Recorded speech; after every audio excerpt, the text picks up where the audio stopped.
আওয়ামী লীগ রাজনীতিতে ফিরে আসছে, এরকম একটা আশঙ্কা আওয়ামী বিরোধী যারা শক্তি রয়েছেন তাদের মধ্যে প্রবল আকার ধারণ করছে। এবং আওয়ামী লীগ কীভাবে আসবে, কখন আসবে, কার মাধ্যমে আসবে, এগুলো এখন নানাভাবে নানা মহল থেকে এই জিনিসগুলো বিশ্লেষণ করার চেষ্টা করছে। কেউ হয়তো বলার চেষ্টা করছেন যে শেখ হাসিনা ব্যক্তিগত জীবনে খুবই সাহসী এবং তার সাহস প্রমাণিত। তিনি কেবল যে ১৫ বছর ক্ষমতায় বসে সাহস দেখিয়েছেন তা নয়, ক্ষমতার বাইরে বিরোধী দলীয় নেত্রী হিসেবে সাহস দেখিয়েছেন, রাজনৈতিক দলের নেত্রী হিসেবে, রাজপথের নেত্রী হিসেবে সাহস দেখিয়েছেন এবং তার জীবনে সফলতা ব্যর্থতার যেখানে যেখানেই হয়েছে যা কিছু সব ক্ষেত্রেই তিনি সাহস দেখিয়েছেন, সাহস হারা হননি। কয়েকটা উদাহরণ দিই, যেমন ধরুন এরশাদ জামানাতে তার সমাবেশের উপর গুলি চালানো হলো প্রায় 18 জন একেবারে নির্বিচারে, স্পট ডেথ চট্টগ্রামে।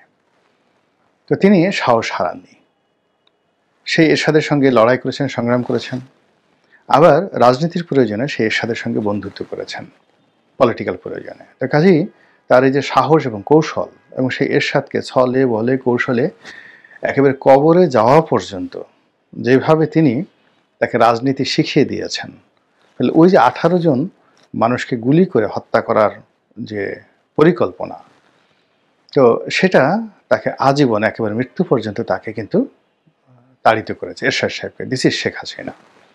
সেকেন্ড হলো 21শে আগস্টের গ্রেনেড হামলা, যারা দেখেছেন ওটা বিভৎস, ভীষণ রকম বিভৎস, নির্মম এবং নিষ্ঠুর, এবং যারা এই অপকর্ম করেছেন তারা সবাই অভিসম্পাতের যোগ্য।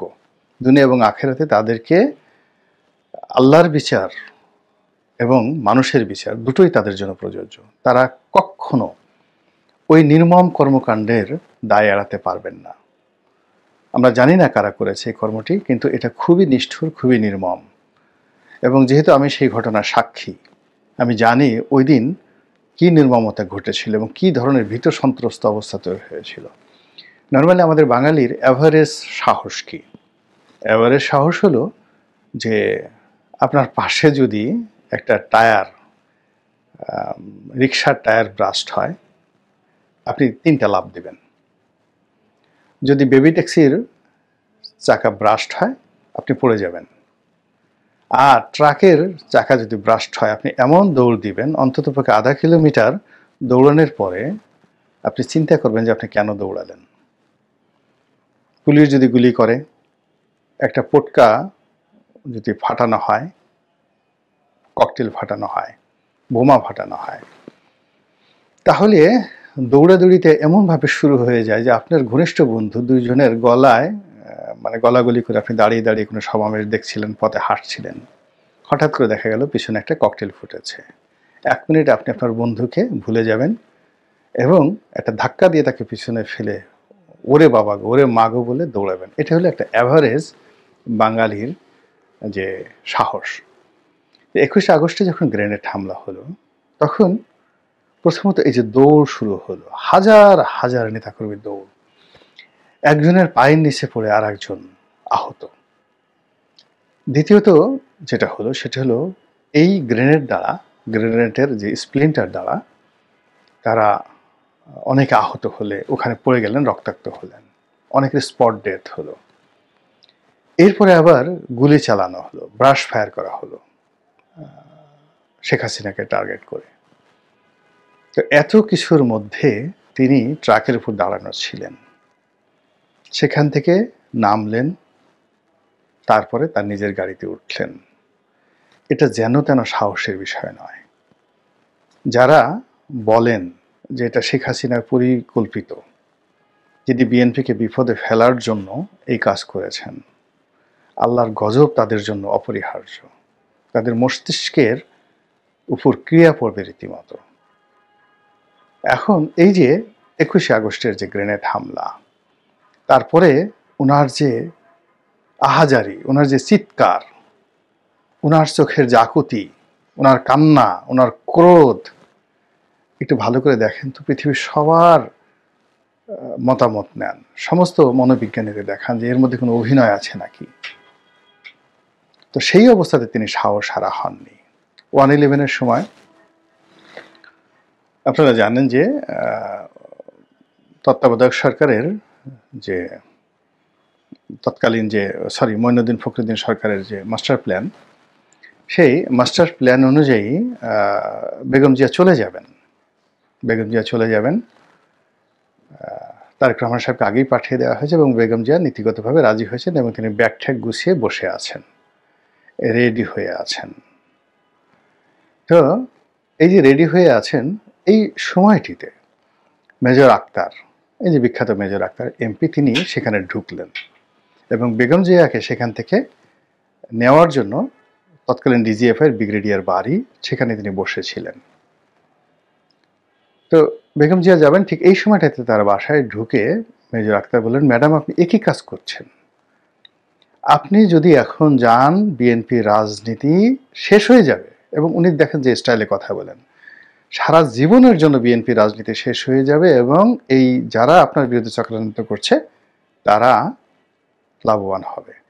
দ্বিতীয়ত, শেখ হাসিনা যদি বাংলাদেশে এসে যায় তাহলে টোটাল শেখ হাসিনার মানে এখন বাংলাদেশে আছে, আপনি চলে যান, সে যদি না যায় তাহলে পুরো রাজনীতিটা আওয়ামী লীগের থেকে যাবে, আপনি কি করবেন তখন?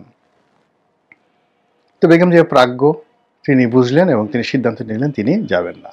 এবং এই কথা স্বয়ং ব্রিগেডিয়ার বাড়ি আপনার তিনি সাক্ষাৎকারে বলেছেন, টেলিভিশন সাক্ষাৎকারে বলেছেন। এখন বোঝার চেষ্টা করুন যে ওই অবস্থাতে শেখ হাসিনা কিন্তু ছিলেন এবং তিনি দেশের বাইরে ছিলেন। তাকে মানে বেগম জিয়াকে পাঠানো হবে এবং তাকে বাংলাদেশে আসতে দেওয়া হবে না। এই জন্য কী করা হলো, সমস্ত এয়ারলাইন্সের টিকিট তার কাটা ছিল। তিনি সেই টিকিটগুলোকে, এই সরকার বলল যে এয়ারলাইনগুলোকে নিষেধ করে দিল যে শেখ হাসিনাকে বহন করা যাবে না। ফলে তিনি হিথরো এয়ারপোর্টে এসে আটকে ছিলেন এবং সেখান থেকে সমস্ত কৌশল করে তিনি রাষ্ট্রকে চ্যালেঞ্জ করে, মঈনুদ্দিন ফখরুদ্দিনকে চ্যালেঞ্জ করে বাংলাদেশে চলে আসলেন। এটা হলো শেখ হাসিনার সাহস। তারপর শেখ হাসিনা যেদিন গ্রেফতার হয়েছিলেন, আপনারা জানলে অবাক হয়ে যাবেন, আমি জানি। ওই 1/11-এর সময় 2 নেত্রীকে গ্রেপ্তার করা হলো। খালেদা জিয়ার বাসায়, বেগম খালেদা জিয়ার বাসায় কী হয়েছে আমি বলতে পারবো না, বাট শেখ হাসিনার বাসায় কী হয়েছে আমি বলি। ওনার বেশিরভাগ লোক পালিয়ে গেছিলেন সেদিন, হাতে গোনা 2-1 ছিলেন। তিনি অভিমান করে ক্ষোভ করে বললেন যে তোমরা থেকে লাভটা কি, তোমরাও চলে যাও, এবং তারাও অনেকে চলে গেল। এরপর যুব মহিলা লীগের নাজমা থেকে শুরু করে অন্য সবাই যারা ছিলেন রাজনৈতিক নেতাকর্মী, তারা উপস্থিত হলেন সেখানে, কিন্তু ওনার যারা পার্সোনাল স্টাফ ছিল তারা কিন্তু সবাই পালিয়েছিলেন। কিন্তু উনি স্থিরভাবে বসেছিলেন এবং সেখান থেকে তাকে যে অপমান করে, যে কষ্ট দিয়ে সেই ঢাকা কোর্টে উঠানো হয়েছিল টানা হেঁচড়া করে, এ দৃশ্য আমরা এখনো দেখি। কিন্তু তিনি কোনো অবস্থাতে সাহস হারা হননি। তো সেই রমণী এখন যেখানে আছেন, 1/11-এর সময় যেখানে ছিলেন তার চেয়ে 100 গুণ বেটার অবস্থায় তিনি আছেন ভারতের জিম্মায়, with full support of India. এবং 1971 সনে ইন্ডিয়া যে মানে অবস্থানে ছিল আন্তর্জাতিক প্রেক্ষাপটে, তার চেয়ে 100 গুণ ভালো প্রেক্ষাপটে এখন ইন্ডিয়া আছে। আর ইন্দিরা গান্ধী 1971 সনে যে অবস্থায় ছিল তার চেয়ে 100 গুণ কর্তৃত্ব নিয়ে নরেন্দ্র মোদী আছে। আর ওই সময়টাতে তাজউদ্দিন সরকার যত দুর্বল অবস্থানে ছিল, বঙ্গবন্ধু তো জেলখানাতে, তার সাথে 1 কোটি গুণ শক্তিশালী অবস্থানে আছে আওয়ামী লীগের নেতাকর্মীরা দেশের বাইরে এবং স্বয়ং শেখ হাসিনা। তো কাজেই তিনি যদি সাহস দেখাতে চান, টুস করে ঢুকে পড়তে চান, এটা কথার কথা নয়, এটি হতে পারে। এবং সেটা যদি হয় তাহলে কি যে হবে আমরা বলতে পারি না। বাংলাদেশের রাজনীতিতে কিয়ামত হয়ে যাবে অথবা আওয়ামী লীগ পুনর্বাসিত হবে, যদি সে সেটা সাহসটা দেখায়। টিল নাও, আজকের দিনে। এখন সমস্যাটা হয়ে গেছে যে শেখ হাসিনা পালালেন কেন বা তিনি উড়ে গেলেন কেন? এটা একটা মিলিয়ন ডলারের প্রশ্ন। শেখ হাসিনার সাথে যারা ছিলেন এরকম প্রায় হাজার খানেক লোক, তারা খুবই নিরাপদে কেউ এয়ারপোর্ট দিয়ে কেউ সীমান্ত দিয়ে পালিয়ে গেলেন ভারতে, সিঙ্গাপুরে, ব্যাংককে, আমেরিকাতে। টাকা পয়সা তারা আগেই নিয়ে নিয়েছিল এবং বাংলাদেশে তারা কেউ তাদের আত্মীয় স্বজনের বিপদে আপদে নেই। তো কাজে এখানে এই যে আওয়ামী লীগের 1000 শীর্ষ নেতাদেরকে যাকে বলা হয় নিরাপদে পৌঁছে দেওয়া, যারা আওয়ামী লীগের মূল শক্তি এবং তাদের সবার হাতেই হাজার হাজার কোটি টাকা আছে। 2 নম্বরে হলো যে আওয়ামী লীগের কিছু নেতাকে গ্রেপ্তার দেখানো হয়েছে। এখন যাদেরকে গ্রেপ্তার দেখানো হয়েছে তাদেরকে আওয়ামী লীগ অনেক আগেই মাইনাস করতে চেয়েছিল, কিন্তু তারা এরকম একটা সিন্ডিকেট গড়ে তুলেছিলেন। সেই সিন্ডিকেশনের কারণে এদেরকে আসলে বাদ দেওয়া যায় নাই। তো এই লোকগুলো আওয়ামী লীগের খাতায় বাতিল মাল। সেই বাতিল মাল যারা আছেন তারাই বাংলাদেশে রয়েছেন, পালাতে পারেননি এবং তাদের একটা বিরাট অংশকে গ্রেপ্তার করা হয়েছে। কিন্তু আওয়ামী লীগের যে সকল টাটকা যাকে বলা হয় সম্পদ রয়েছে, বাতিল মাল বললাম আর টাটকা সম্পদ, তো টাটকা সম্পদ রয়েছেন, the asset, valuable asset, effective asset, যাদেরকে নিয়ে আওয়ামী লীগ মাঠে ময়দানে লড়াই সংগ্রাম করেছে এবং আগামীতে লড়াই সংগ্রাম করার স্বপ্ন দেখে, সেই মানুষগুলোকে নিরাপদে নিশ্চিন্তে নির্ভাবনায় পাঠিয়ে দেওয়া হয়েছে এবং তারা সেখানে গিয়ে নির্ভাবনায় আছেন, কোনো রকম সমস্যা নেই। এখন তারা কি সেখানে বসে বসে আঙ্গুল চুষবেন? তারা কি সেখানে বসে বসে ডক্টর মোহাম্মদ ইউনূসের জন্য দোয়া করবেন যা হা হা হা, এত ভালো মানুষ হয় না, ওনার শাসন আমলে আমরা এভাবে পালিয়ে এলাম, যদি বিএনপি আসতো আমাদেরকে এভাবে পালাতে দেওয়া হতো? কাজেই ডক্টর মোহাম্মদ ইউনূসের হায়াত আল্লাহ দারাজ করে দাও।